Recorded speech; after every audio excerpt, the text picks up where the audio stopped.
आपके साथ आपकी आरजे प्रिया और आप सुन रहे हैं पॉकेट एफएम। आइए कहानी आगे बढ़ाते हैं और सुनते हैं अगला चैप्टर। Chapter 96, contract over.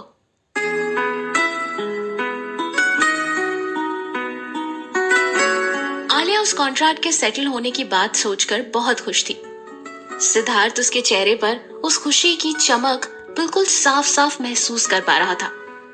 उसको लगा जैसे उसका दिल ऐसे डूबा जा रहा है, जैसे कि वो किसी ऊंचे रोलर कोस्टर पर सवार है जो बहुत तेजी से ऊंचाई से नीचे आ रहा है। वो तो आज उससे अपने दिल की बात कहने वाला था। यहाँ तक कि उसको खुद ये लगा था कि उसका ये आइडिया बिल्कुल बेतुका है। शायद इसलिए उसने आलिया को कभी भी अप्रोच ही नहीं किया। उसकी बस एक ही गलती थी कि उसने अभी भी अपने दिल की नहीं सुनी। हमेशा उसके दिमाग ने उसको ऑर्डर दिया और उसने फॉलो किया। किसी भी इमोशन को फॉलो करना उसको बेवकूफी लगता था। उसको लगता था कि इमोशन से इंसान कमजोर हो जाता है, और अब किसी भी तरीके से वो इमोशनली कमजोर नहीं पड़ना चाहता था। लेकिन क्योंकि वो उसको पसंद करता था, इसलिए वो चाहता था कि आलिया उसके दिल की फीलिंग को उसके बिना कहे ही समझ जाए। वो चाहता था कि उसको कुछ कहना ना पड़े, उसको उसके आगे झुकना ना पड़े, ना ही प्रपोज करना पड़े, और उसके प्यार का इकरार हो जाए। लेकिन ये इतना आसान नहीं था, क्योंकि अनकहे प्यार के एहसास को महसूस करना आलिया नहीं जानती थी। और सिद्धार्थ खुद भी किसी रिलेशनशिप के मामले में बस एक बंद किताब के जैसा था, जिसे कोई चाह कर भी नहीं पढ़ सकता था। लेकिन फिर भी वो एक सबसे जरूरी बात तो भूल ही गया था। वो आलिया को तो पसंद करता था, लेकिन अभी तक ये नहीं जानता था कि क्या वो भी उसको पसंद करती है या नहीं। शायद नहीं, वरना वो उसके प्यार का विरोध कभी नहीं करती। प्यार करना तो दूर, वो तो शायद उसको एक दोस्त की तरह भी नहीं मानती थी। उसके लिए सिद्धार्थ से कई ज्यादा इंपॉर्टेंट तो वो युवराज था। युवराज के बारे में सोचते ही वो आलिया की नजरों में खुद को बहुत छोटा महसूस करने लगा, क्योंकि आलिया हमेशा से सिद्धार्थ से ज्यादा वैल्यू युवराज को देती आई थी। ये प्यार करना उसको बहुत ही मुश्किल लग रहा था, क्योंकि अपने ईगो की वजह से वो तो उससे अपने प्यार का इजहार कर नहीं पा रहा था, और ना ही उसको भूल पा रहा था। उसकी खामोशी आलिया को परेशान कर रही थी। वो यही सोच रही थी कि आखिर वो उससे क्या कहना चाहता था। लेकिन फिलहाल उसके दिमाग में बस एक ही बात थी कि अब जब श्रेया उसके पास आ गई थी, तो वो किसी भी तरीके से श्रेया को एक्सीडेंट के बारे में जरूर बताएगी, जिसकी वजह से सिद्धार्थ की कार डैमेज हुई, जिसकी पेनल्टी वो उस कॉन्ट्रैक्ट के तौर पर आज भी भर रही है। आलिया ने जब उसको शून्य में देखते हुए पाया तो कंफ्यूज होकर पूछा, सिद्धार्थ तुम ठीक हो? सिद्धार्थ अपने सपनों की दुनिया से वापस होश में आया, लेकिन अभी भी उसको ये याद था कि आलिया श्रेया से बात करके उस कॉन्ट्रैक्ट से आजाद होना चाहती थी। सिद्धार्थ ने बिल्कुल रिलैक्स होकर आलिया की तरफ देखा और हल्के से मुस्कुराते हुए कहा, तुम्हें श्रेया से उसके बारे में बात करने की कोई जरूरत नहीं है आलिया, तुम उस कॉन्ट्रैक्ट से आजाद हो। व्हाट? आलिया को बिल्कुल यकीन ही नहीं हुआ। जिस कॉन्ट्रैक्ट की वजह से उसको महीनों का मेंटल टॉर्चर झेलना पड़ रहा था, जिससे छुटकारा पाने के लिए उसने दिन रात कोशिश की, वो यूं ही अचानक से सेकंडों में खत्म हो गया। तुमने मेरे साथ जो भी कोऑपरेट किया उसके लिए थैंक यू सो मच। मैं सच में तुम्हारी इस ड्यूटी से बहुत इम्प्रेस हूँ, और जो भी उस कॉन्ट्रैक्ट की वैलिडिटी थी उसको तुमने बहुत अच्छी तरह से पूरा किया है। वो चेहरे पर एक मुस्कुराहट सजाकर दिल के दर्द को छुपाते हुए बोला। आलिया एकदम से शॉक्ड खड़ी थी और चुपचाप बेहद संजीदगी से उसकी बात सुन रही थी।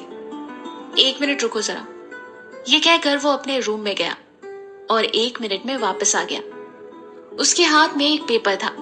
उस पेपर को उसने फाड़ कर उसके टुकड़े उसके हाथ में पकड़ा दिए और उसकी आंखों में आंखें डालकर बोला, go now you are completely free. एक तरफ से ये आलिया के लिए एक बंधन था, एक ऐसा पिंजरा जिसमें वो किसी छोटी सी चिड़िया की तरह छटपटा रही थी, और अब सिद्धार्थ ने वो पिंजरा खोलकर उसको आजाद कर दिया था। आलिया को अपने कानों पर और अपनी आंखों पर भरोसा ही नहीं हो रहा था। वो बिल्कुल सीरियस होकर उससे बोली, सिद्धार्थ, आई एम सॉरी। इस कॉन्ट्रैक्ट की वजह से मैं तुम्हारे बारे में न जाने क्या क्या बुरा भला सोचती थी। मुझे तो लग रहा था कि अभी न जाने कब तक मुझे इस कॉन्ट्रैक्ट का टॉर्चर झेलना पड़ेगा, लेकिन तुम्हारा ये रूप देखकर मैं बहुत कंफ्यूज हूँ। सच कहूँ तो मैं अभी तक तुम्हें समझ नहीं पाई हूँ। एग्जैक्टली आलिया, बिल्कुल सही कहा तुमने। तुम सच में मुझे कभी समझ नहीं पाई।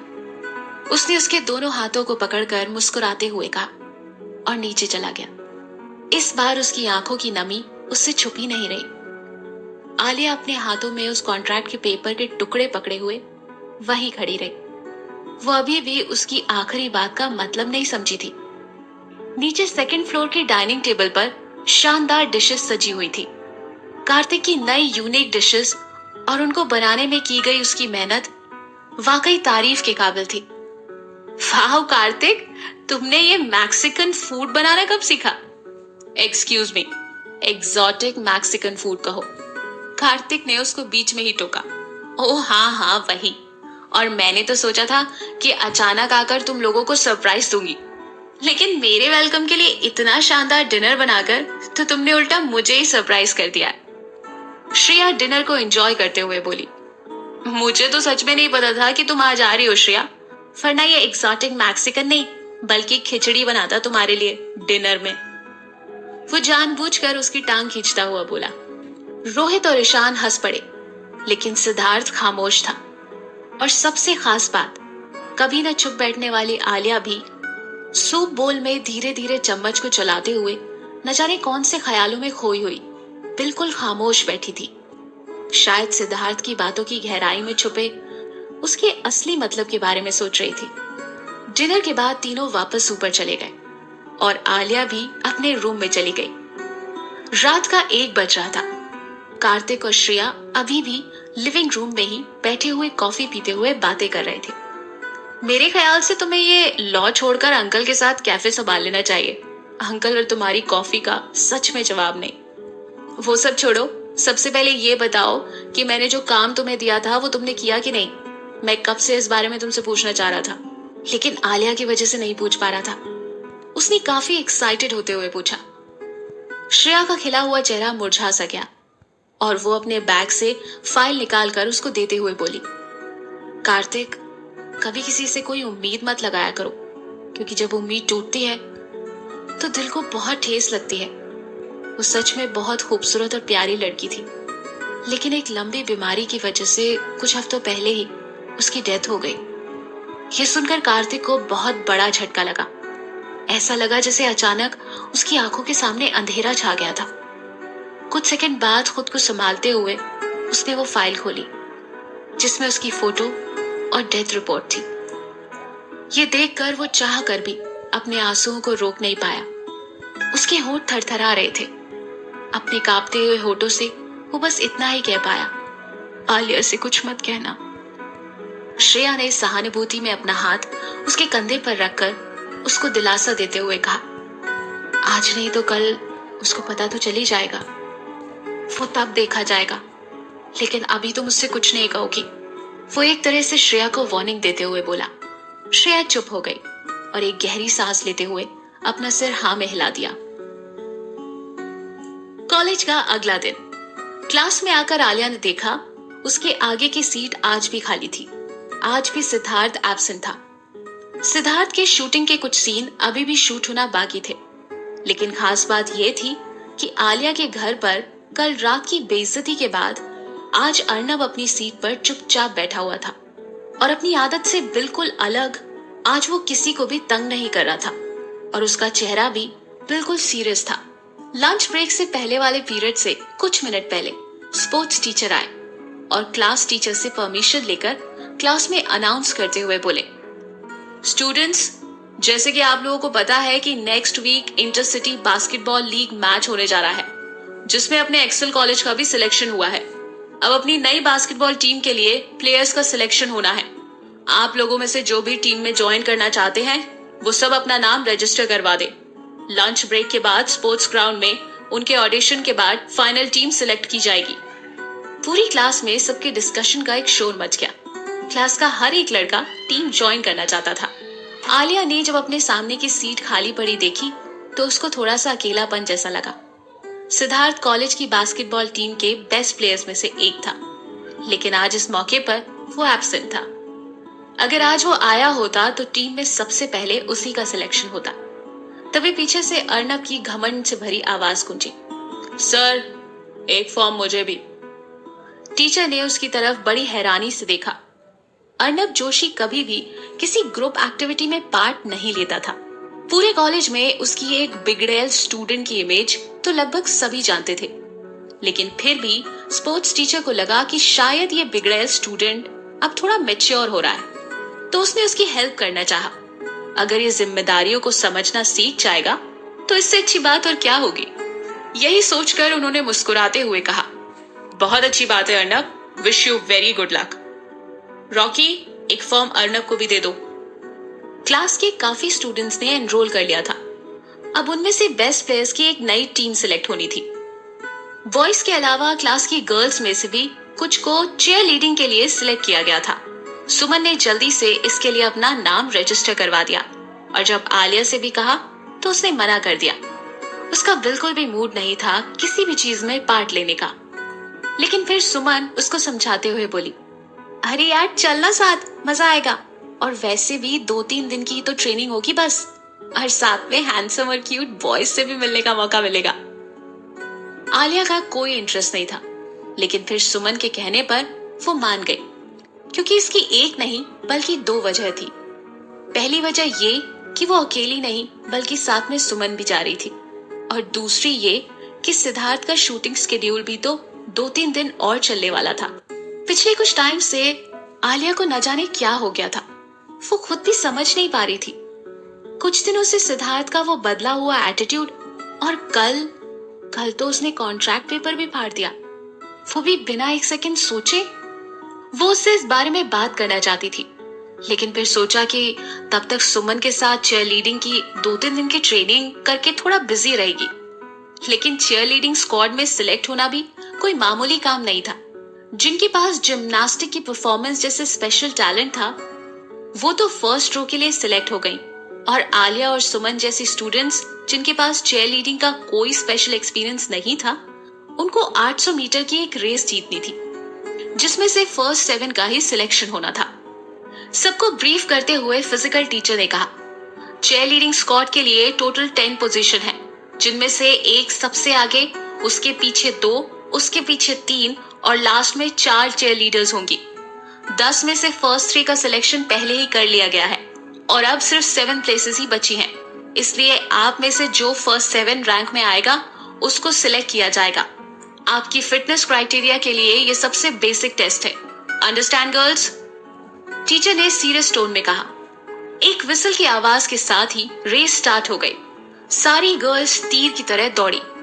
अपनी फिजिकल स्ट्रेंथ की वजह से सुमन सबसे तेज दौड़ी और रेस में फर्स्ट आई, और आलिया ने अपने छोटे छोटे पैरों से भागते हुए जैसे तैसे रेस पूरी की और रेस में सबसे लास्ट आई। सुमन ने उसको एंकरेज करते हुए कहा, कोई नहीं आलिया, फिक्र मत कर, असली योद्धा कभी हार नहीं मानते। तू बस यहीं बैठ और मैं अभी सर से बात करके आती हूँ। मैं फर्स्ट पोजीशन पे हूँ तो सर शायद मेरी बात मान जाएंगे। ये कहकर वो चली गई। थोड़ी ही दूर पर बास्केटबॉल कोर्ट में टीम के सिलेक्शन के लिए एक से बढ़कर एक खिलाड़ी अपना दमखम दिखा रहे थे। एक्सेल कॉलेज में किसी भी टैलेंट की कोई कमी नहीं थी। खासकर अर्नब के अपीयरेंस ने सबका ध्यान खींच लिया था। उसने बिना कोई रन अप लिए ही बिल्कुल नेचुरल तरीके से अपनी पोजीशन से खड़े खड़े बास्केट कर दी थी। एक के बाद दूसरी बॉल, फिर तीसरी, फिर चौथी, हर बार बिना फेल हुए बास्केट पर बास्केट वो करता जा रहा था। सारे स्टूडेंट हैरानी से उसका ये एक्सीलेंट परफॉर्मेंस देख रहे थे। कोई इस तरह से बार बार बास्केट कैसे कर सकता है? अर्नब ने तो परफेक्शन की लिमिट ही क्रॉस कर दी है। हर एक बॉल हवा में एक खूबसूरत कर्व बनाते हुए सीधा बास्केट में जा रही थी, और साथ ही हर बार उसके लिए तालियों की गड़गड़ाहट और तेज हो रही थी, जिससे यह जाहिर हो रहा था कि अर्नब एक्सेल कॉलेज का अनडाउटेड चैंपियन है। पूरी कहानी के सारे किरदार अचानक से पलट गए ना। ऐसी ही जिंदगी होती है, कई बार जिंदगी में ऐसी सिचुएशंस आती हैं जो आपका ओवरऑल पर्सोना एकदम से बदल देती है।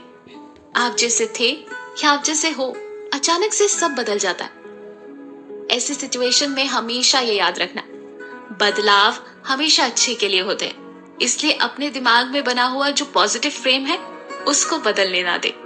पॉजिटिव रहें और हर बदलाव आपकी जिंदगी में कुछ अच्छा लेकर आएगा।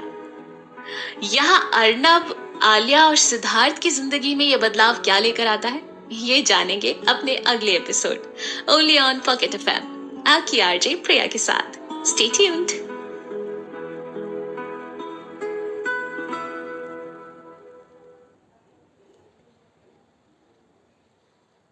हेलो दोस्तों, मैं हूं आपके साथ आपकी आरजे प्रिया और आप सुन रहे हैं पॉकेट एफएम। आइए कहानी को आगे बढ़ाते हैं और सुनते हैं चैप्टर 97, एक नया कॉन्ट्रैक्ट।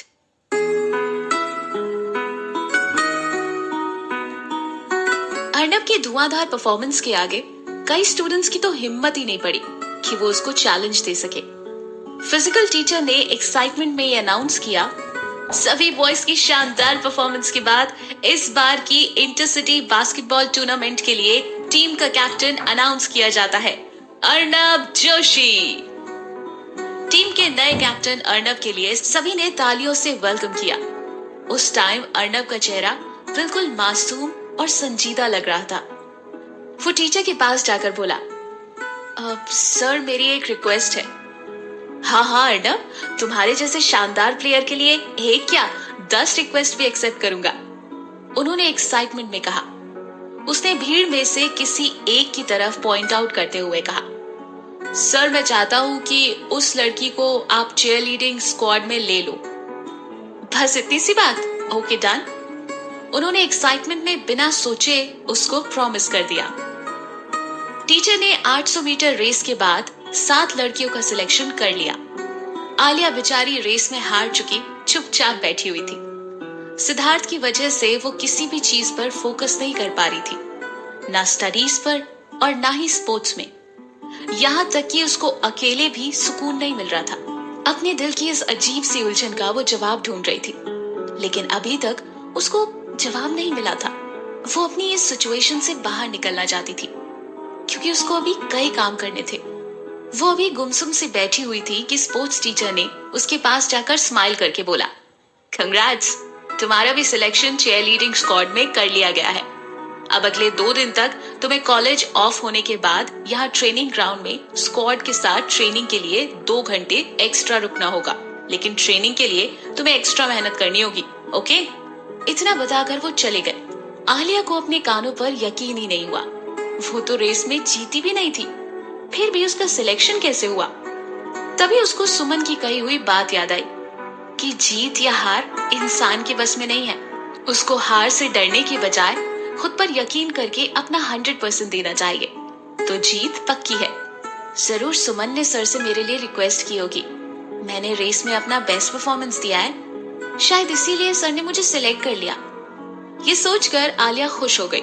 अभी वो इस खुशी में खोई हुई थी कि उसके पास एक चश्मा लगाए हुए दुबला पतला सा लड़का आया और उसको एक फॉर्म देते हुए बोला, ये 2 फॉर्म सर ने भिजवाए हैं चेयर लीडिंग स्क्वाड की ज्वाइनिंग के लिए। फॉर्म पहले से ही फिल है, बस आपको साइन करने हैं। ओह अच्छा, मैं अभी करती हूँ, कहते हुए उसने फटाफट साइन कर दिया। आपका स्पेशल रेफरेंस पर सिलेक्शन हुआ है, इसलिए आप सेशन बीच में छोड़ नहीं सकती। इसके लिए पहले आपको सर से परमिशन लेनी होगी। उसने उसे बातों में उलझाकर दूसरा फॉर्म भी साइन करवा लिया और जानबूझ के दूसरे फॉर्म के ऊपर का आधा हिस्सा छुपा लिया। आलिया साइन करने से पहले उसको एक बार क्रॉस चेक करना भूल गई और यही उसने बहुत बड़ी गलती कर दी। फॉर्म साइन करवा कर वो लड़का भीड़ में गायब हो गया और थोड़ी ही देर बाद सुमन उसके पास आकर बोली, यार अभी तो सर से बात ही नहीं हो पाई है, लेकिन मैं कल तक उनसे फाइनली बात करके उनको कन्विंस करने की पूरी कोशिश करूंगी। आलिया उसकी ये बात सुनकर चौंक गई। ये क्या कह रही है तू? अभी अभी सर ने एक लड़के को भेजकर स्क्वाड में मुझे एडमिट करने के लिए एडमिट फॉर्म पर साइन करवा दिया। फॉर्म? कैसा फॉर्म? सुमन ने भी चौंकते हुए पूछा, क्या तूने देखा था उस फॉर्म में क्या था? नहीं, पढ़ा तो नहीं मैंने, आलिया पलके झपकाते हुए बोली। सुनते ही सुमन ने अपना सर पकड़ लिया। आलिया, तू कितनी बड़ी बुद्धू है। ऐसे बिना पढ़े कोई किसी तरीके के फॉर्म पे साइन करता है क्या? चीयर लीडिंग के लिए किसी तरीके का कोई फॉर्म नहीं होता है। पता नहीं वो लड़का तुझसे किस पेपर पर साइन करवा कर ले गया है। देख, तू रेस में जीती भी नहीं है और मेरी तो अभी सर से कोई बात भी नहीं हुई, तो फिर वो तुझे स्क्वाड में लेने के लिए कैसे मान गए?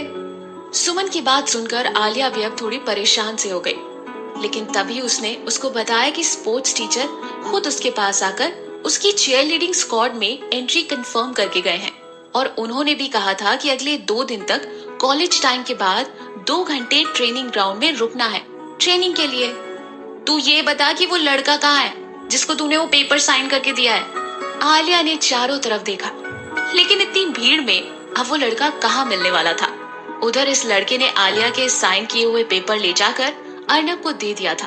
अर्नब उन पेपर्स को देखकर अपनी शैतानी भरी मुस्कान के साथ मुस्कुराया। आलिया जानती थी कि सिद्धार्थ ऐसा कुछ नहीं करेगा, क्योंकि उसने तो खुद ही कल उसका साइन किया हुआ कॉन्ट्रैक्ट पेपर फाड़ दिया था। तो अब उसका शक अर्नब पर गया। हो ना हो ये उसी का काम है। जब वो अर्नब को ढूंढते हुए उसके पास पहुंची तो उसके हाथ में आलिया के साइन किए हुए पेपर्स और होठों पर शैतानी स्माइल देखकर उसका शक यकीन में बदल गया। वो भड़कती हुई सीधे उसके पास पहुंची और गुस्से से बोली, अर्नब, तुमने मेरे पास कौन से पेपर साइन कराने के लिए भिजवाए थे? व्हाट? तुम क्या बात कर रही हो? मेरे तो कुछ समझ ही नहीं आ रहा है। वो हंसते हुए बोला। उसकी हंसी देखकर आलिया का खून खौल उठा। ये जो तुम्हारे हाथ में है, वापस करो मुझे। आलिया ने वो पेपर छीनना चाहा, लेकिन अपनी लंबाई का फायदा उठाकर अर्नब के हाथ से वो पेपर आलिया नहीं ले पाई। जब आलिया बहुत कोशिश करके भी उसके हाथ से वो पेपर नहीं छीन पाई तो उसने चिढ़ते हुए कहा, ये तुमने क्या साइन करवाया मुझसे? क्या है इसमें? अर्नब बिल्कुल रिलैक्स होकर बोला, इसमें लिखा है कि इस बास्केटबॉल टूर्नामेंट में तुम मेरी पर्सनल चीयर लीडर बनना चाहती हो और साथ ही तुमने मुझसे रिक्वेस्ट करके स्पोर्ट्स टीचर को कन्विंस करने के लिए भी प्रेशर किया है और ये तो सर भी कंफर्म कर सकते हैं कि मैंने ही तुम्हारे लिए सिफारिश की थी। उसने आगे बढ़ते हुए कहा, और साथ में ये भी लिखा है कि अगर मैंने ये कॉन्ट्रैक्ट तोड़ा तो मुझे पूरे कॉलेज में बेवफा नाम से फेमस होना मंजूर है। और ये रहा नीचे तुम्हारा साइन। वो उस पेपर को इतनी सेफ्टी से पकड़कर उसका साइन दिखाते हुए ऐसे बोला जैसे कि वो कोई कॉन्ट्रैक्ट पेपर ना हो, बल्कि करोड़ों की प्रॉपर्टीज के पेपर हो। जब आलिया ने ये सुना तो वो शॉक्ड रह गई, जैसे उसके पैरों के नीचे से जमीन निकल गई हो। तुम ऐसा कैसे कर सकते हो? उसने लगभग रुआसी होकर बोला। मैं ऐसा क्यों कर सकता हूँ? वो इसीलिए क्योंकि मैं ऐसा करना चाहता हूँ। उसकी आवाज में उसका केयरलेस एटीट्यूड साफ झलक रहा था। आलिया की आंखों में आंसू भरे हुए और गुस्से से उसके दांत पीसते हुए चुपचाप खड़ी थी। इस टाइम उसका दिमाग भी काम नहीं कर रहा था। वो क्या करे? उसको खामोश खड़े हुए देखकर अर्नब आगे बढ़ा और उससे बोला, इसलिए कह रहा हूं कि ज्यादा भड़कने की जरूरत नहीं है। अब एक अच्छी लड़की बनो और जो भी मैं ऑर्डर दूं चुपचाप उसको मान लो, वरना मैं इसकी हजारों कॉपी प्रिंट करवा कर पूरे कॉलेज में बंटवा दूंगा और कॉलेज के बाहर भी पोस्टर लगवा दूंगा। उसके एटीट्यूड के जवाब में आलिया भी पूरे सेल्फ कॉन्फिडेंस के साथ उस पर भड़कती हुई बोली, जो करना है वो कर लो, मुझे तुम्हारी इस बकवास से कोई फर्क नहीं पड़ता, समझे? लेकिन वो खुद भी ये जानती थी कि ये सब बस कहने की बात थी। एक्चुअली उसको ऐसी बात से बहुत फर्क पड़ सकता था, लेकिन वो उसके सामने खुद को बहुत ही स्ट्रॉन्ग दिखाना चाहती थी और किसी भी तरह से अपनी कमजोरी उसके सामने जाहिर होने देना नहीं चाहती थी।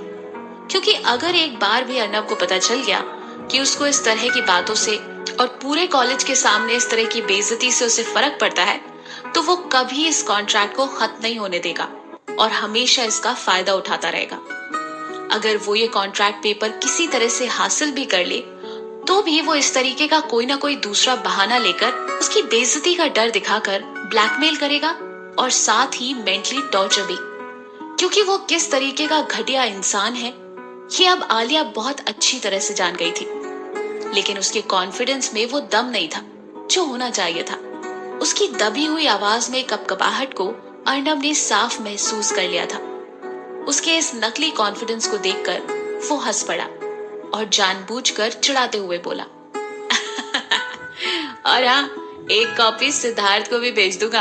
आखिर उसको भी तो पता चले कि उसकी गर्लफ्रेंड कितनी बड़ी बेवफा है, कॉन्ट्रैक्ट साइन करके भी अपना वादा नहीं निभाती है।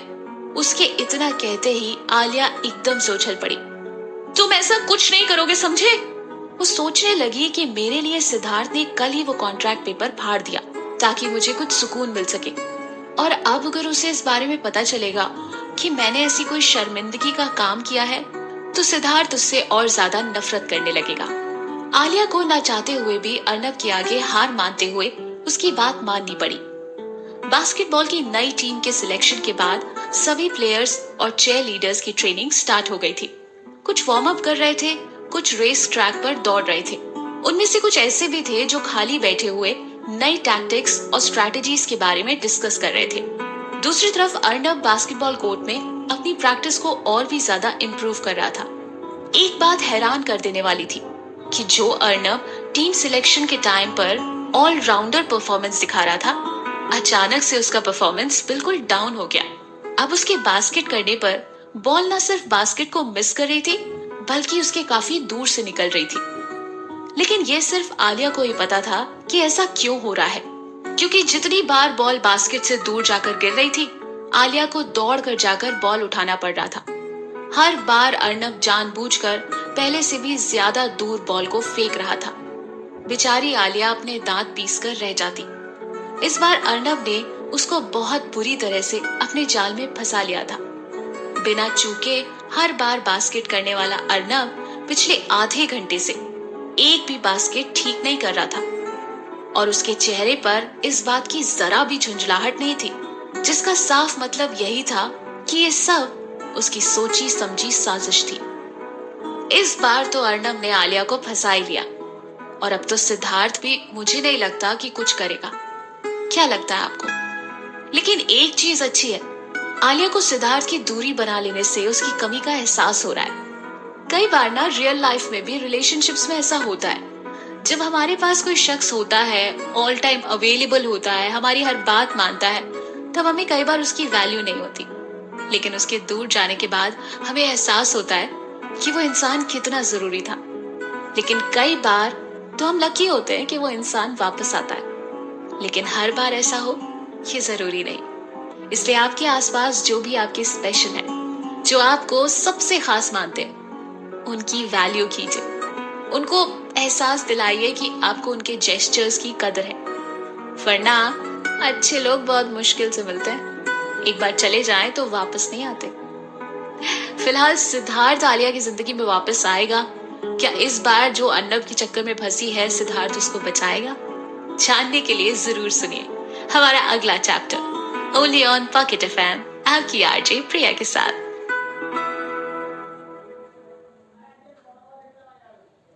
हेलो दोस्तों, मैं हूँ आपके साथ आपकी आरजे प्रिया और आप सुन रहे हैं पॉकेट एफएम। आइए कहानी को आगे बढ़ाते हैं और सुनते हैं चैप्टर 98, एक्सीडेंट।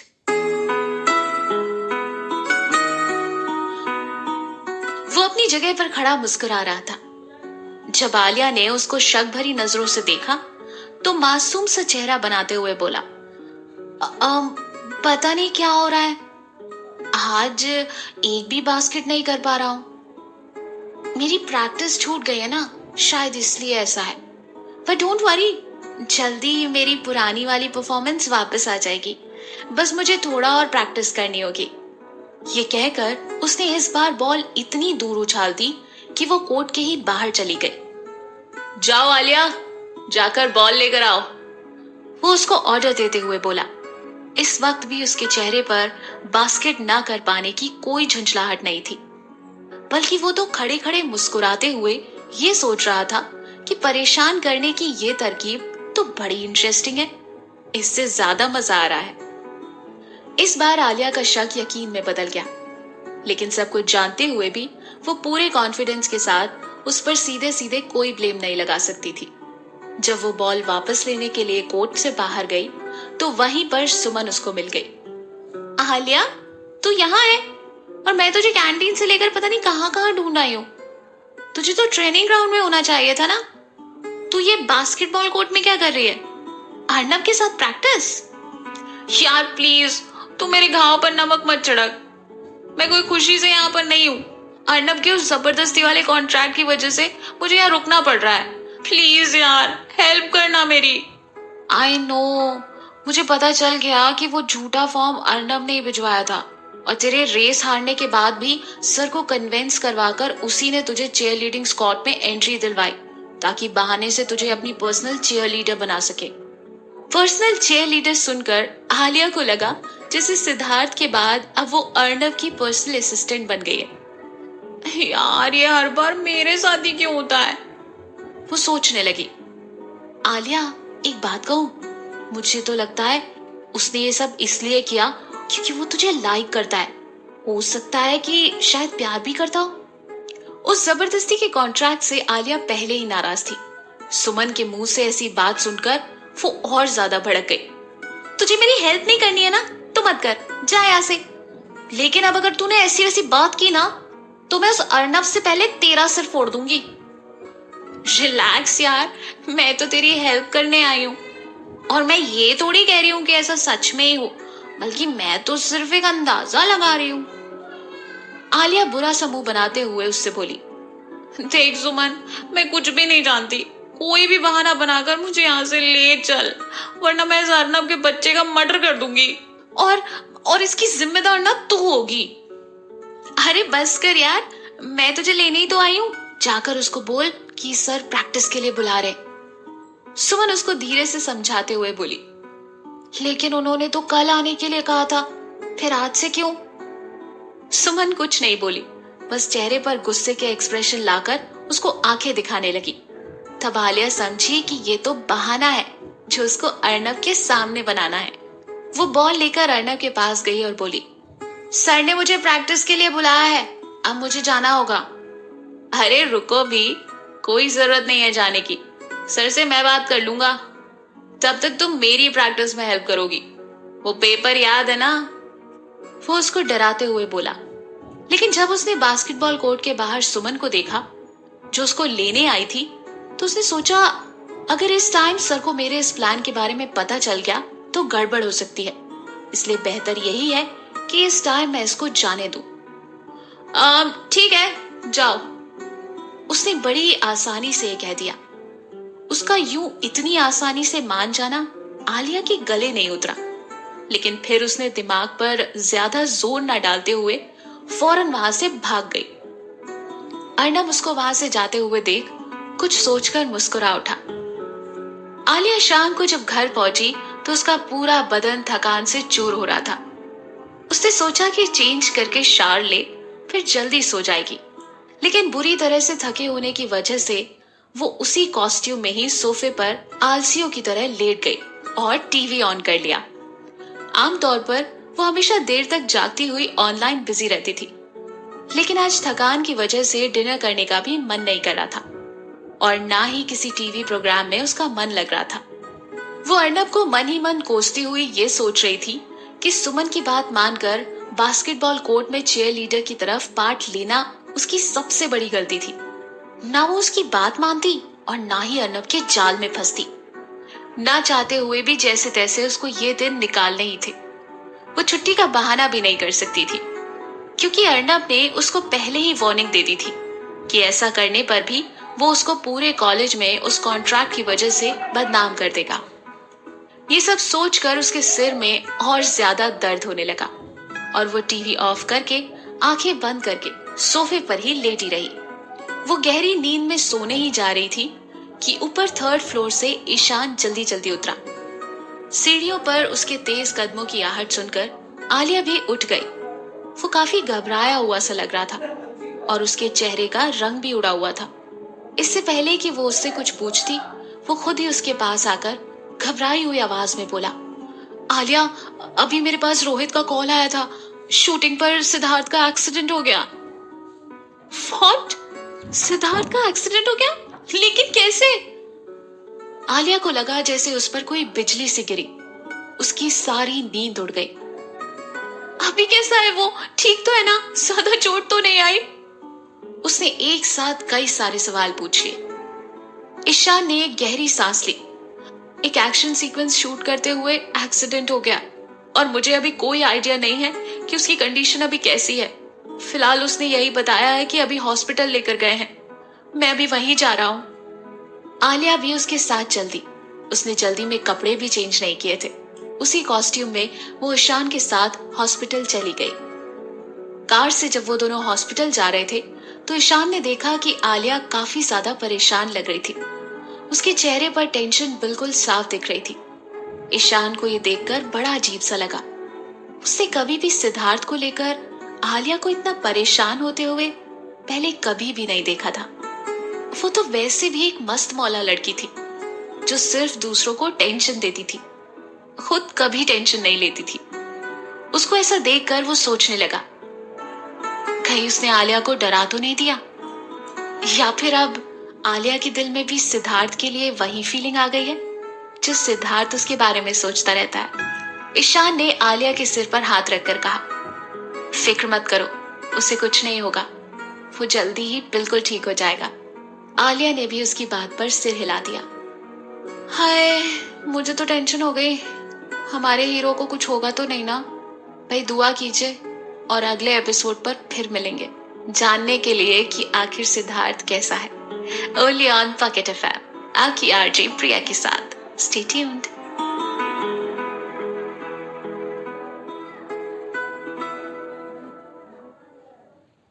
हेलो दोस्तों, मैं हूं आपके साथ आपकी आरजे प्रिया और आप सुन रहे हैं पॉकेट एफएम। आइए कहानी को आगे बढ़ाते हैं और सुनते हैं चैप्टर 99।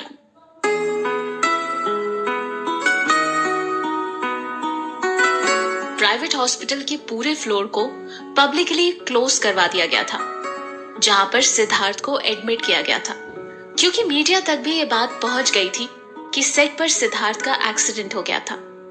रिपोर्टर्स जरा सी बात को बढ़ा चढ़ाकर न्यूज फ्लैश न करें, इसलिए उन लोगों से यही कहा गया था कि डॉक्टर के एग्जामिन करने के बाद जो रिपोर्ट आएगी तभी उन्हें बताया जाएगा।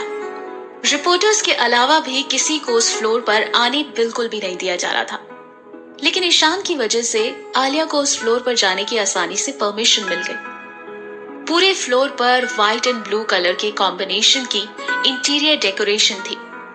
हर तरफ सैनिटाइजर की लाइट स्मेल फैली हुई थी। चारों तरफ बिल्कुल खामोशी थी, लेकिन फिर भी आलिया के दिल में एक अजीब तरह की बेचैनी थी। वार्ड के अंदर पहुंचकर उसने देखा कि डैशिंग हैंडसम सा लड़का बेड पर आधा लेटा हुआ एक बुक पढ़ रहा था और उसके चेहरे पर वैसे ही सुकून था जैसा हमेशा दिखता था। उसके पास ही स्टील के स्टूल पर बैठा हुआ रोहित उसके लिए फ्रूट्स छील रहा था। सिड, तू कैसा है? ठीक तो है ना? ज्यादा चोट तो नहीं लगी तुझे? रोहित की कॉल आई थी तो बता रहा था कि तू बेहोश हो गया था। ईशान ने वार्ड में घुसते ही सिद्धार्थ को देखकर पूछा। आवाज सुनकर सिद्धार्थ ने सिर उठाकर ऊपर देखा और उसकी नजर ईशान और उसके साथ खड़ी आलिया पर पड़ी। उसकी पिंक और व्हाइट कॉम्बिनेशन की स्पोर्ट्स ड्रेस देखकर सिद्धार्थ समझ गया कि उसके बारे में सुनते ही आलिया बिना ड्रेस चेंज किए ही उसको देखने के लिए भागी चली आई। उसके बेतरतीब से बिखरे हुए बाल और पसीने से भीगे हुए उसके परेशान चेहरे को देखकर उसके दिल की उलझन का अंदाजा लगाना ज्यादा मुश्किल नहीं था। ये देखकर सिद्धार्थ के चेहरे पर एक स्माइल आ गई। कम से कम उसको ये तो पता चला कि भले ही वो कभी जाहिर ना करती हो, लेकिन आलिया के दिल में भी उसके लिए फीलिंग्स तो हैं। कुछ नहीं यार, बस वो कोनी में जरा सी खरोच है, टेंशन की कोई बात नहीं है, उसने बिल्कुल लाइटली कहा। उसने साफ साफ देखा कि उसकी बात सुनकर आलिया ने अपने सीने पर हाथ रखकर राहत की सांस ली। लेकिन तभी रोहित बोल पड़ा, जरा सी खरोच?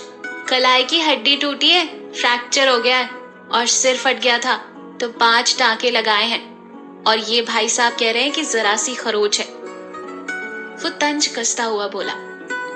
रोहित!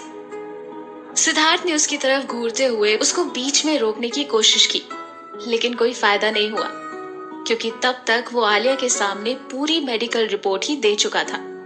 अगर उसको पता होता कि इस टाइम ईशान के साथ आलिया भी जाएगी तो वो पहले ही रोहित को कह देता कि उसके सामने कुछ भी ना बोले। पर अब तो सब कुछ बता ही चुका था वो। रोहित वापस चुपचाप फ्रूट्स छीलने लगा। आलिया चुपचाप शॉक्ड खड़ी सिद्धार्थ को देखे ही जा रही थी। उसके समझ ही नहीं आ रहा था कि वो क्या कहे। तभी उस प्राइवेट रूम में दो लोग अंदर आए। उनमें से एक उस सीरियल की एक्ट्रेस शमिता थी और दूसरा था युवराज। जहां शमिता की वजह से पिछली बातें सोचकर आलिया का मूड ऑफ हो गया था, तो वहीं युवराज को देखकर उसका मूड बेहतर भी हो गया। युवराज भी उसको पहचान गया और मुस्कुराकर हेलो किया। फिर सिद्धार्थ की तरफ जाकर वो ताजे फूलों का एक गुलदस्ता उसको देते हुए बड़े मुस्कुराते हुए बोला, get well soon said. Siddharth ने भी उसकी स्माइल का जवाब उसी तरह मुस्कुरा कर दिया, लेकिन वो बोला कुछ नहीं। शमिता तो उसका हाथ पकड़कर रोनी सूरत बनाकर बोली, I am sorry, I am really very sorry Siddharth, ये सब मेरी वजह से ही हुआ है। मुझे बचाने के लिए तुमने सब अपने ऊपर ले लिया। उसकी आंखें आंसुओं से भर गई। But really thank you so much. तुम्हारी वजह से आज मैं जिंदा हूँ, ना आज तो मेरा काम ही तमाम हो जाता। तुमने मेरी जान बचाई है आज। एक पुरानी कहावत है कि किसी खूबसूरत औरत की आंखों में आंसू इतने पावरफुल होते हैं कि पत्थर को भी पिघला सकते हैं। शमिता अपनी आंखों में आंसू भरे हुए उसका हाथ अपने हाथों में लेकर उसके पास बैठी थी। वो बेहद ही खूबसूरत तो थी ही, लेकिन इस पोज में दोनों एक बहुत ही क्यूट कपल लग रहे थे, मेड फॉर ईच अदर। ऐसा लग रहा था जैसे किसी रोमांटिक सीन की शूटिंग चल रही हो। आलिया ने ये देखा तो उसके दिल में एक हुक सी उठी। उसका मन कर रहा था कि अभी जाकर सिद्धार्थ का हाथ शमिता के हाथों से छुड़ा ले, लेकिन वो चुपचाप खड़ी शमिता का ड्रामा देख रही थी। सिद्धार्थ, जो कि अभी तक बिल्कुल खामोश बैठा हुआ था और उसका फिलहाल दोनों में से किसी से भी बात करने का कोई मूड नहीं था, वो भी बोल पड़ा, it's okay Shamita, don't be so sad. ये बस एक इत्तेफाक की बात थी कि मैं भी उस जगह पर था तो मैंने तुम्हें बचा लिया। बस तुम्हारी जगह कोई भी होता तो मैं उसको भी बचाने की पूरी कोशिश करता, फिर चाहे मुझे कितनी ही चोट क्यों न लगती। उसने बातों ही बातों में शमिता को ये कहकर एक इशारा दे दिया कि उसने किसी खास वजह से उसके हिस्से के जख्म अपने बदन पे नहीं लिए थे, बल्कि उसकी जगह कोई भी होता तो वो उसे बचाने के लिए भी यही करता। शमिता ने जब ये सुना तो उसके चेहरे के एक्सप्रेशन ही बदल गए। ये सुनकर उसको आलिया के सामने बेइज्जती सी महसूस हुई और कुछ कहे बिना उसने धीरे से सिद्धार्थ का हाथ छोड़ दिया और उसके बेड से उठकर खड़ी होकर बोली, ओके सिद्धार्थ, मैं चलती हूँ, यू टेक रेस्ट। उसने धीमी आवाज में कहा, लेकिन इस बार उसकी आवाज में वो पहले वाली केयर नहीं थी। जाते जाते उसने ठंडी नजरों से आलिया को ऐसे घूर कर देखा जैसे उसकी वजह से उसका कुछ नुकसान हो गया हो या कोई प्लान फेल हो गया हो, और बिना कुछ कहे वो रूम से बाहर चली गई। आलिया के लिए फेमिनिज्म बहुत वैल्यू रखता था। जब किसी भी लड़की को उसके सामने कोई लड़का बेइज्जत कर दे या उसका मजाक उड़ा दे तो ये उसको कभी पसंद नहीं आता था और वो हमेशा इसका विरोध करती थी।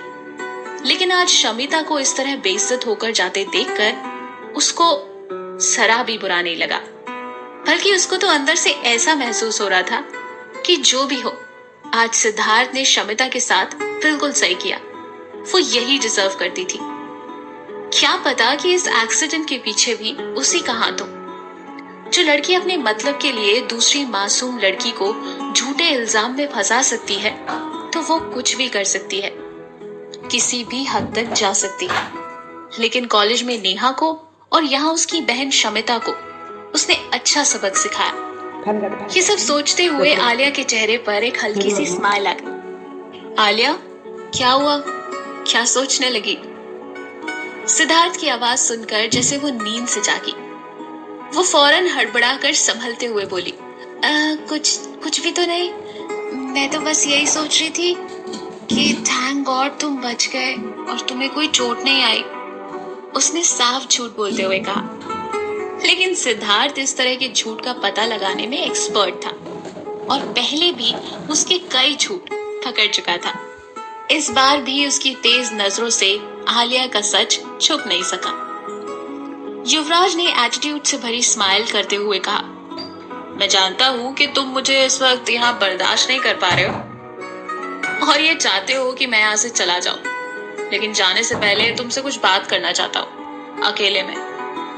ये सुनकर रोहित की भौहें तन गई, लेकिन सिद्धार्थ ने ईशान को इशारा किया कि वो कुछ देर के लिए बाहर चला जाए और रोहित को भी समझा दे। ईशान रोहित और आलिया को लेकर बाहर निकल गया। अब रूम में सिर्फ सिद्धार्थ और युवराज ही रह गए थे। रोहित थोड़ा टेंशन में बोला, यार सिद्धार्थ की कंडीशन अभी बिल्कुल भी ठीक नहीं है। एक तो उसके हाथ में भी फ्रैक्चर है, कहीं वो उसको कोई और नुकसान ना पहुंचा दे।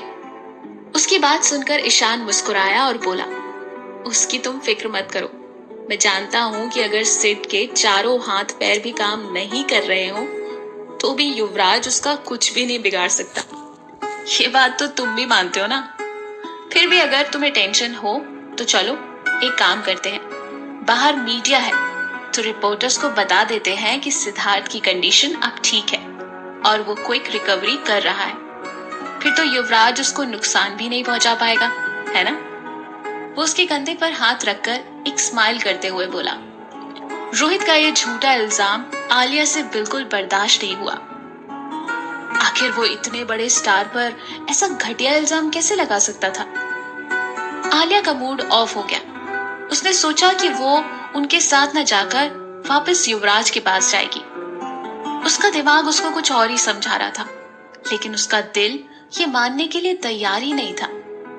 लेकिन वो ऐसे वापस भी तो नहीं जा सकती थी, इसलिए उसने बहाना बनाया, मेरा फोन अंदर ही रह गया है, मैं अभी लेकर आती हूँ। उसने वहां से वापस जाने की कोशिश की। आलिया, अभी इस टाइम वापस न जाओ। तुम सिद्धार्थ का नेचर तो जानती हो, वो तुम्हें कुछ ना कुछ उल्टा सीधा कह देगा तो तुम्हारा भी मूड ऑफ हो जाएगा और उसका भी। ईशान ने उसको समझाया, लेकिन आलिया पर तो जिद सवार हो गई थी। वो भी सिद्धार्थ से कम जिद्दी थोड़ी ना थी। वो कुछ नहीं कहेगा और वैसे भी वहां युवराज भी तो है ना। इसी बात का तो डर है, रोहित बोला। क्या मतलब? कुछ नहीं, तुम जाओ, लेकिन उनकी बातचीत में डिस्टर्ब ना करना। ईशान ने उसको जाने की परमिशन दे दी। आलिया फौरन वापस चल दी। इस बार भी वजह युवराज ही था। वो ये चेक करना चाहती थी कि क्या वाकई सिद्धार्थ की ऐसी हालत के पीछे युवराज का हाथ था। क्या रोहित का आरोप सही था? ये सोचते सोचते वो प्राइवेट वार्ड की तरफ पहुंच गई और जैसे ही दरवाजा खोलने ही जा रही थी कि अंदर से आती हुई आवाज सुनकर वो वहीं बाहर ही रुक गई। क्या अभी भी तुम्हें लगता है कि तुम एक पॉपुलर म्यूजिकल ग्रुप के लीडर हो? मेरी एक सलाह याद रखना, तुम और तुम्हारा ये ग्रुप आज नहीं तो कल हमेशा के लिए खत्म हो जाएंगे। यकीन मानो, इंडस्ट्री में कोई भी तुम्हें याद नहीं रखेगा। तुम्हारी जिद की वजह से ही तुम्हारी ये हालत हुई है। वो तो तुम्हारी किस्मत अच्छी थी कि तुम बच गए, वरना आज ही तुम्हारी कहानी खत्म हो जाती। युवराज की हमेशा की तरह कूल लगने वाली आवाज अब कुछ धमकी जैसी लग रही थी। आलिया ने उसको इस तरह से बात करते हुए कभी भी नहीं सुना था। इस टाइम उसका मोस्ट फेवरेट हीरो युवराज किसी विलेन की तरह साउंड कर रहा था, लेकिन सिद्धार्थ के लिए उसके बात करने का ये लहजा कोई नई बात नहीं थी। वो बहुत अच्छी तरह से जानता था अकेले में वो उसे इसी तरह से धमकाते हुए बात करेगा, लेकिन आज भी वो उसकी धमकी हमेशा की तरह नजरअंदाज करते हुए मुस्कुराता हुआ हाथ में बुक लेकर उसके पेज पलटता रहा। वो उसको ये दिखाना चाह रहा था कि उसकी धमकी का उस पर कोई असर नहीं हुआ है। रस्सी जल गई पर बल नहीं गया। युवराज उसको वार्न करता हुआ बोला, तुम्हारा ये घमंड किसी काम नहीं आने वाला। तुम्हारी किस्मत अच्छी थी जो तुम बच गए। अगली बार थोड़ा ज्यादा होशियार रहना, किस्मत बार बार साथ नहीं देगी। सिद्धार्थ ने अपना मुस्कुराता हुआ चेहरा ऊपर करके उसको देखा और उसकी बातों पर कोई भी कमेंट दिए बिना बस इतना ही कहा, आने के लिए शुक्रिया, अब तुम यहाँ से जा सकते हो, और वापस पढ़ने लगा। उसके इस एटीट्यूड से युवराज का चेहरा गुस्से से सख्त हो गया और वो वहां से जाने लगा। जैसे ही उसने आगे बढ़कर दरवाजा खोला, बिल्कुल ठीक सामने ही आलिया को खड़ा देखकर वो फ्रीज हो गया। आलिया, तुम यहाँ? क्या लगता है अभी भी आलिया युवराज को अपना हीरो मानेगी, या वो हीरो और विलन में डिफरेंस समझ गई है? रियल लाइफ में भी ना कई बार ऐसा होता है, जिसे हम वाकई अच्छा समझते हैं वो अच्छा नहीं होता, और जिस पर हम बिल्कुल ध्यान नहीं देते चाहे वो लाख कोशिशें कर ले। असल में वही हमारा सच्चा हितैषी होता है। अपने आसपास के लोगों में अपने अच्छे और अपने बुरों को पहचानिए। जिंदगी को खुश और दुखी यही डिफरेंस बनाएगा। आगे जानेंगे कि क्या आलिया ये डिफरेंस बना पाएगी। ओनली ऑन पॉकेट एफएम, आपकी आरजे प्रिया के साथ। Stay tuned. हेलो दोस्तों, मैं हूं आपके साथ आपकी आरजे प्रिया और आप सुन रहे हैं पॉकेट एफएम। और आज एक्चुअली बड़े सेलिब्रेशन का टाइम है। क्यों? क्योंकि हमारी कहानी का आज 100th एपिसोड है। हमने सेंचुरी पूरी की है। भाई आप सबको बहुत बहुत कंग्रेचुलेशंस और उससे भी डबल थैंक यू, स्टोरी को इतना प्यार देने के लिए और लगातार सुनने के लिए। आपके कमेंट्स, आपके मैसेजेस, आपके लाइक्स और आपके डिसलाइक्स भी हमारे लिए बहुत इंपॉर्टेंट है। ऐसे ही जुड़े रहिए और अपना प्यार देते रहिए, और हम वादा करते हैं कि हम आपको एंटरटेन करते रहेंगे। तो चलिए इसी वादे के साथ कहानी को आगे बढ़ाते हैं। चैप्टर 100, एंटी फैन की नफरत।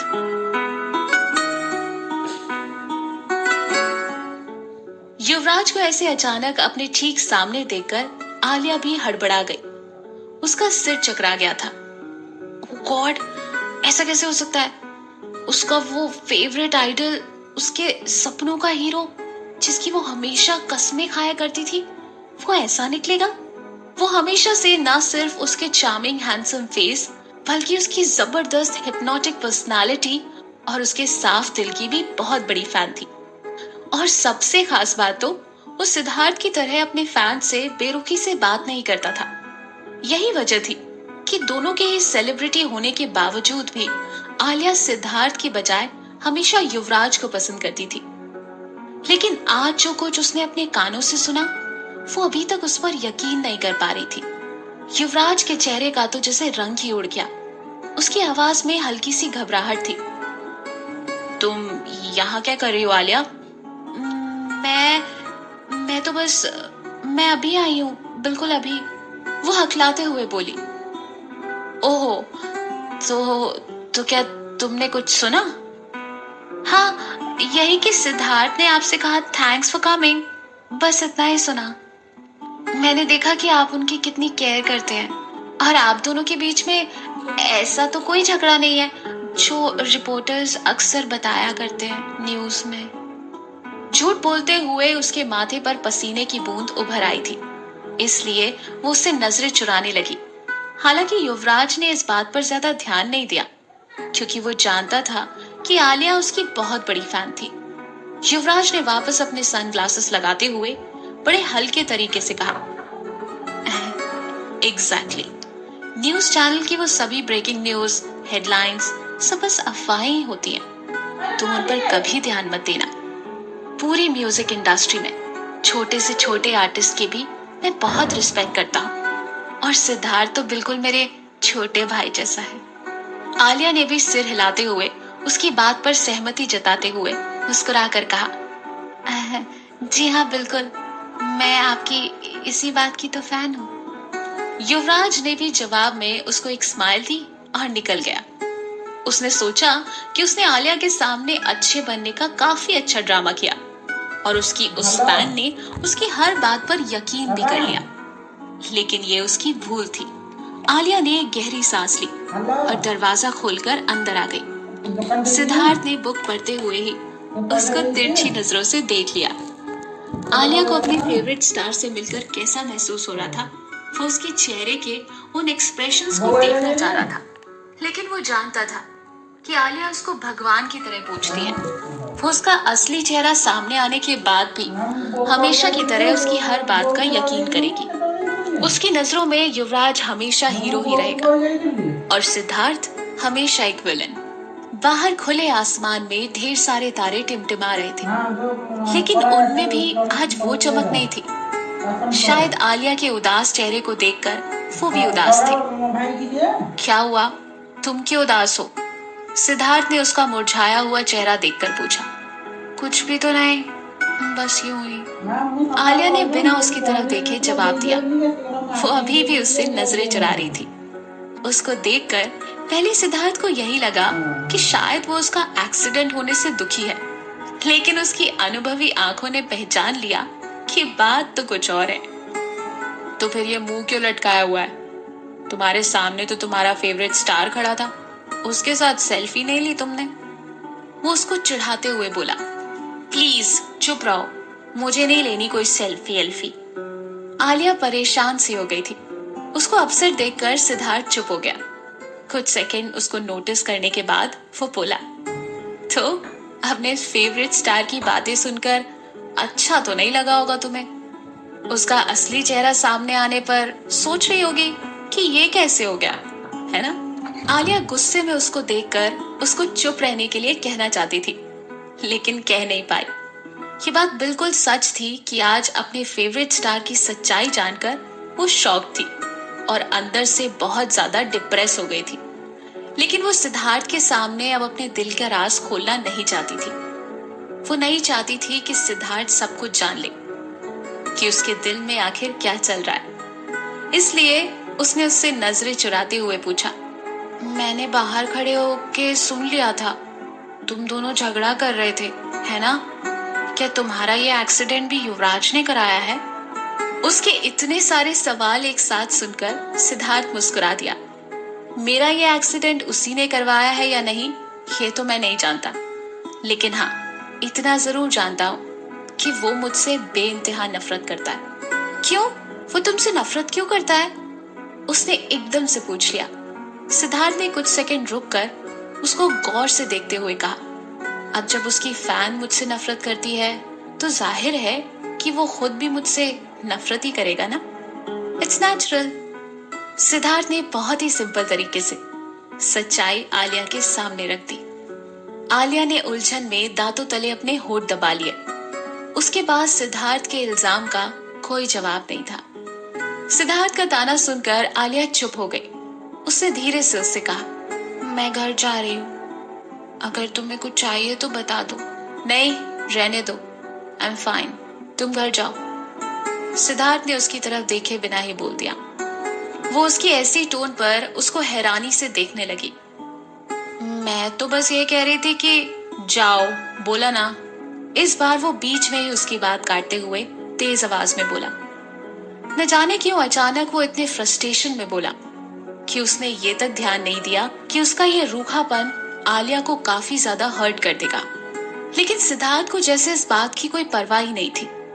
वो उसकी तरफ से मुंह फेर कर बुक पढ़ने लगा। आलिया कुछ सेकंड वहां खड़ी रही, फिर अचानक ही तेजी से दरवाजा खोलकर रूम से बाहर निकल गई। इस वक्त वो सिद्धार्थ के बिहेवियर से काफी नाराज थी। अब वो वहां से निकलकर जल्दी से जल्दी घर जाना चाहती थी। उसने अंदर जाकर ग्राउंड फ्लोर के लिए बटन दबाया। इस दौरान वो यही सोच रही थी कि आखिर क्यों वो उसकी इतनी फिक्र करती है। उसको तो यहाँ पर आना भी नहीं चाहिए था। कॉलेज में इतना थक जाने के बाद भी जैसे ही उसने उसके एक्सीडेंट के बारे में सुना तो वो फौरन यहाँ पर आ गई। और मिला क्या? एक तो उसकी इतनी फिक्र करो और ऊपर इतना एटीट्यूड भी सहो। ग्राउंड फ्लोर पर आने पर जैसे ही लिफ्ट का दरवाजा खुला, सामने से न्यूज रिपोर्टर्स का पूरा झुंड उस पर टूट पड़ा। कई माइक के बीच में वो बिल्कुल हड़बड़ा गई और ढेर सारे कैमरों की फ्री फ्लैशलाइट में उसकी आंखें चौंधियाने लगी। मैडम मैडम, आप सिद्धार्थ ओबरॉय के वार्ड से आई हैं, तो आप दोनों के बीच में कोई खास रिलेशन है क्या? मैडम, सुना है कि आप उनकी पर्सनल असिस्टेंट हैं, तो आप क्या प्लीज बताएंगे कि उनका ये एक्सीडेंट कैसे हुआ? क्या आप एक्सीडेंट के टाइम पर उनके साथ थी? हर तरफ से उस पर सवालों की बौछार होने लगी। मैडम, क्या आपका पर्सनल असिस्टेंट के अलावा उनसे कोई खास रिलेशनशिप भी है? आप कितने टाइम से उनको जानती हैं? आप कितने टाइम से उनके साथ हैं? क्या आप उनकी सीक्रेट गर्लफ्रेंड हैं? मैम प्लीज मीडिया को बताइए। एक एंकर तो सवाल पूछते हुए जबरदस्ती माइक उसके मुंह में ही घुसाने लगा। आलिया को घुटन होने लगी। उससे यह सब बर्दाश्त नहीं हो पा रहा था। वो सोच रही थी कि वो ये कहाँ फंस गई, लेकिन गलती तो उसी की थी। गुस्से और जल्दबाजी में उसने ध्यान ही नहीं दिया कि मेन एंट्रेंस पर रिपोर्टर्स का पूरा जमावड़ा लगा हुआ है। सिक्योरिटी गार्ड्स ने किसी तरह उनको अंदर नहीं आने दिया, लेकिन बाहर निकलते हुए आलिया उनके बीच में फंस गई। शमिता और युवराज ने तो रिपोर्टर्स को कुछ नहीं बताया और अपने अपने गार्ड्स के साथ गाड़ी में बैठकर फटाफट निकल गए। रोहित और ईशान ने भी उन्हें ज्यादा कुछ नहीं बताया, बस थोड़ी सी ही जानकारी दी। कंपनी की तरफ से भी क्रू मेंबर्स को ये वार्निंग दी गई थी कि जब तक वो पूरी तरह से ठीक ना हो जाए तब तक मीडिया को इस तरह की कोई भी न्यूज पूरी तरह से खुलकर ना दी जाए। रिपोर्टर्स को अपनी न्यूज कवरेज में मिर्च मसाला लगाकर नॉर्मल सी स्टोरी को इंटरेस्टिंग बनाना ही था। इसलिए जब उन्होंने अचानक आलिया को सिद्धार्थ के प्राइवेट वार्ड से आते हुए देखा तो कोई भी रिपोर्टर ये मौका हाथ से जाने नहीं दे सकता था। ये कवरेज उनके लिए एक बड़ी सनसनी बन सकती थी, इसलिए सबने उसको घेर लिया और एक साथ ही कई तरह के सवाल पूछने लगे। बेचारी आलिया ने कभी भी कोई इंटरव्यू तक नहीं दिया था। एक साथ इतने सारे लाइव कैमरास देखकर वो बहुत नर्वस हो गई। उसकी समझ में नहीं आ रहा था कि वो क्या बोले। कैमरे की फ्लैश लाइट सीधे उसकी आंखों पर पड़ रही थी। कुछ बोलना तो दूर, उसे सांस लेने में भी घुटन होने लगी थी। उसको ऐसा लग रहा था कि सब मिलकर उसको पीस डालेंगे। सिद्धार्थ की वजह से उसका मूड पहले ही खराब हो रहा था और ऊपर से इन रिपोर्टर्स के तरह तरह के बेहुदा सवाल ने उसका दिमाग और भी ज्यादा खराब कर दिया था। वो वहां से भाग जाना चाहती थी, लेकिन बहुत कोशिश करने पर भी मुश्किल से अपनी जगह से हिल पा रही थी। ओह गॉड, प्लीज सेव मी, उसने रुआसे होते हुए मन ही मन सोचा। तभी एक मेल रिपोर्टर माइक लेकर उन बाकी रिपोर्टर्स को पीछे हटाते हुए सबसे आगे घुस आया और अपने माइक को जबरदस्ती आलिया के सामने लाते हुए बोला, मैडम प्लीज कुछ कहिए। सिद्धार्थ ओबरॉय को लेकर जो भी अफवाहें फैलाई जा रही हैं, क्या उनमें कोई सच्चाई है? आपको इसका जवाब देना होगा मैडम। अब आलिया के बर्दाश्त से बाहर हो चुका था। उसने एक तरफ मुड़कर तेजी से भाग जाना चाहा, लेकिन उसने जबरदस्ती जवाब पूछने के लिए माइक उसके चेहरे के सामने कर दिया, जिसका नतीजा ये हुआ कि वो माइक अचानक से उसकी नाक पर जोर से लगा। जोरदार चोट की वजह से उसकी आंखों के आगे अंधेरा छा गया, जिससे उसका बैलेंस बिगड़ गया और वो वहीं पर गिर पड़ी। अपनी कार में बैठकर जाती हुई शमिता हॉस्पिटल के बाहर से ये सब देखकर सोच रही थी, सच में ये कितनी बेवकूफ लड़की है जो रिपोर्टर्स तक हैंडल नहीं कर पा रही है और मीडिया के सामने अपना मजाक बनवा रही है। पता नहीं सिद्धार्थ ने इसको अपना पर्सनल असिस्टेंट क्यों बनाया हुआ है। उधर नाक पर माइक से अचानक जोरदार चोट लगने की वजह से आलिया की आंखों के सामने अंधेरा छा गया था। उसको कुछ सेकंड के लिए कुछ भी दिखाई नहीं दे रहा था, बस उन रिपोर्टर्स के शोर शराबे वाली आवाज ही सुनाई दे रही थी। आलिया तो फंस गई, लेकिन आलिया अभी भी सिद्धार्थ से एक बार भी नहीं पूछ रही है कि तुम कैसे हो। अपने दिल की बात बतानी चाहिए ना। मुझे तो बड़ा गुस्सा आ रहा है। बेचारा सिद्धार्थ एक्सपेक्ट कर रहा होगा कि आलिया कुछ तो बोलेगी। भाई आपकी लाइफ में भी ना कोई ऐसा हो जिसको आपको बोलना हो, आप फील करते हो, बस रहा नहीं जा रहा है, लेकिन पता नहीं किसी ईगो के चलते आप एक्सप्रेस नहीं कर रहे। बोल दीजिए यार, ये मोमेंट्स ना बार बार नहीं बनते। एटलीस्ट बोल नहीं सकते तो कुछ हिंट तो कर दीजिए, सिग्नल्स तो दे दीजिए।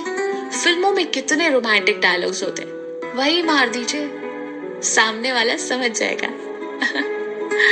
लेकिन यहाँ हमारी बेवकूफ आलिया समझेगी या नहीं? और क्या सिद्धार्थ और आलिया के बीच में चल रही है कोल्ड वॉर कभी खत्म होगी? जानने के लिए जरूर सुनिए अगला chapter only on pocket FM, आपकी आरजे प्रिया के साथ। और हाँ, 100th एपिसोड के लिए बधाई हो।